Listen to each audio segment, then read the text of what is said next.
onang xizmatingga muhtoj. Abul Hasan al-Haraqoniy hazratlari rivoyat qiladilar. Bir zamonlar ikki aka-uka bo'lib, ularning parvarishiga muhtoj bo'lgan onasi bor edi. Har kecha ulardan biri onasiga qarar, ikkinchisi esa Tangri taologa ibodat qilardi.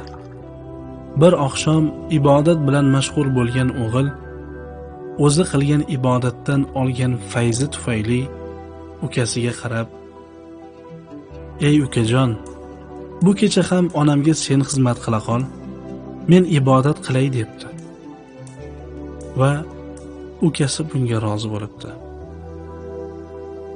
O'sha kecha ibodat qilayotib sajdada uxlab qolgan aka bir tush ko'ribdi. Tushida bir ovoz unga: "Ukangni yorlaqadik, seni ham uning hurmati uchun e'zozladik" debdi. Shunda yigit: "Men Tangri taologa ibodat qilyapman, ukam esa onamni xizmatini qilyapti. Meni uning qilgan amali haqqa e'zozlayapsizmi?" deb so'rabdi. Ovoz unga: "Ha, sening qilayotgan ibodatingga bizning ehtiyojimiz yo'q. Lekin ukangning onangga qilayotgan xizmatiga onangning ehtiyoji bor" deb javob beribdi. Ha, albatta.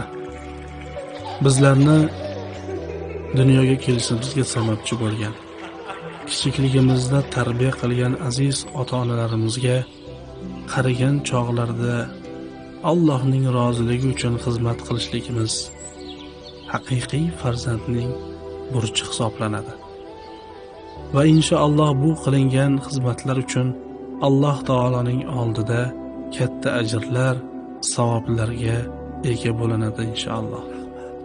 Ey birodar, sizning ham onangiz, sizning ham otangiz sizning xizmatingizga muhtojdir. Buni unutmang. Robbing faqat uning o'zigagina ibodat qilishingni va ota-onaga yaxshilik qilishni amr etdi. Agar huzuringda ularning birlari yoki ikkovlari ham keksalikka yetsalar, bas ularga uf dema, ularga zajr qilma va ularga karamli so'z ayt. Ikkovlariga mehribonlik ila xokisorlik qanotingni pastlat va Robbim alar mani kichiklikda tarbiya qilganlaridek ularga rahm qilgin deb ayt.